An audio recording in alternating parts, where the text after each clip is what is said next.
Hey, I'm Jeff with John L. Scott. I'm Brandon with Dwell Mortgage. You know, Brandon, a question I get asked a lot.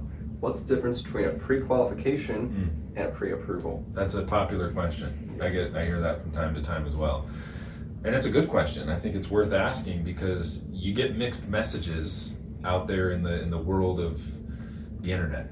Yes. Right? You can find anything you want on the internet, but whether or not it's quality information is another thing, right? Yes. So what you want to keep in mind when it comes to being pre-qualified versus being pre-approved is there's some very important differences, even though it sounds very similar. Yeah. Pre-qualification is essentially when you complete, let's call it an application or an inquiry with a bank or a credit union or even a mortgage company, and based on the information you provide to them, meaning nothing's been verified. When I mean verified, what I mean is you said you make this much money. Can we verify that with your pay stubs and your W-2s? Gotcha. So unverified information, the lender makes the assumption that you're pre-qualified for a home just based on what you told them. Yep. Okay, so I mean, it's a step in the right direction, but it's certainly not going to get you to the finish line without any bumps and bruises. When possible, you want to go through a full pre-approval, because a full pre-approval means not only has the lender taken the information that you've provided to them on your mortgage application, they've vetted and verified each piece of that. So they've verified your credit score, they've verified your income, and they've verified your assets.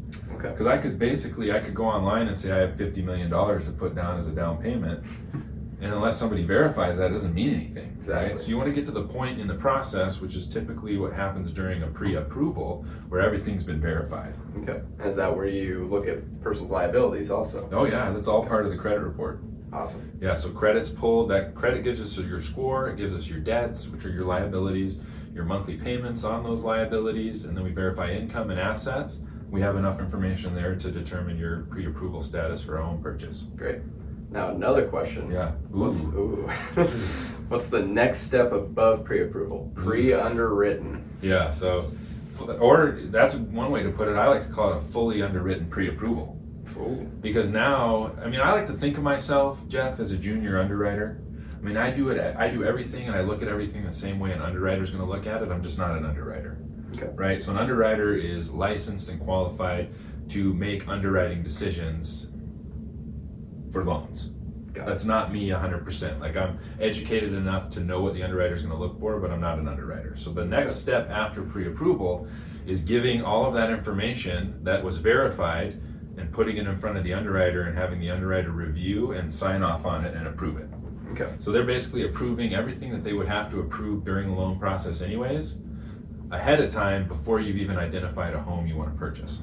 Awesome. Yeah. So you can take all the guesswork out of it right out of the gates. Yeah. And when we're looking at homes, as the buyer, being pre-underwritten, or as you said, I don't even. Whatever. Fully underwritten. Yeah. Fully underwritten. Credit approved. There's 100 different things to call it. But you want to look for underwritten somewhere in there. It makes your offer stand out that much more, Right. because that means you're just about that close to being approved for the loan. Done being deal. able to buy the house. Done deal. Yep. Yeah.